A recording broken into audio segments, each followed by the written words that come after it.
গণভোট নিয়ে যদি কথা বলি দেখা যাবে যে আমাকে যে সরকার গণভোট বাস্তবায়ন করছে না এই ক্ষেত্রে আমাকে একটা ট্যাগিং দিয়ে দেওয়া হবে, আমি ছাত্র সংস্থার বা আমি শিবিরের বা আমি অমুক দলের, আমি তমুক দলের।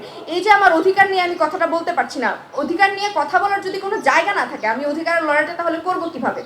সরকার গণভোটের গণরায়টা বাস্তবায়ন করছে না, এটা কমপ্লিটলি সরকারের ব্যর্থতা। এবং আমি বলবো আমাদের বিরোধী দলে যারা আছে তারাও সঠিকভাবে এই জিনিসগুলো উত্থাপন করে সরকারের কাছ থেকে আদায় করে আনতে পারছে না। কুসুম কুসুম যে বিরোধিতার কথা আমরা শুনি, সেই সংসদে জাস্ট সংসদীয় বিতর্কের মাধ্যমে কুসুম কুসুম বিরোধিতাটা আমরা দেখছি।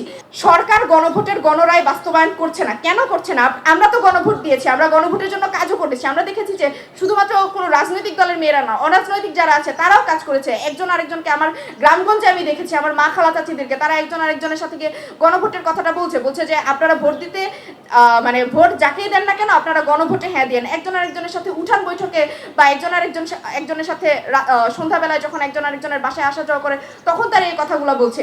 এই যে একজন আরেকজন, সকালবেলা দেখেছি যে আমার মা চাচিরা দল বেঁধে গিয়ে হচ্ছে ভোট কেন্দ্রে গণভোটে হ্যাঁ ভোট দিয়ে এসেছে। ওই গণভোটটা, আমি যে গণভোটে হ্যাঁ দিলাম সেই গণভোটটা এখনো পর্যন্ত সরকার বাস্তবায়ন করছে না। এর কারণে আবারও আমাকে রাজপথে কেন নামতে হবে? মানে কয়বার আমরা রাজপথে নামবো? আর রাজপথে নামার জন্য সেই লোকবল সেই পরিমাণে যে স্ট্রংনেসটা থাকা দরকার। একটা মেয়েকে কতবার মানে স্লাট শেমিং করা যায়? আপনারা 100 বার স্লাট শেমিং করতে পারেন, কিন্তু সেই 100 বার স্লাট শেমিং নেওয়ার ক্ষমতাটা আসলে আমার নাই।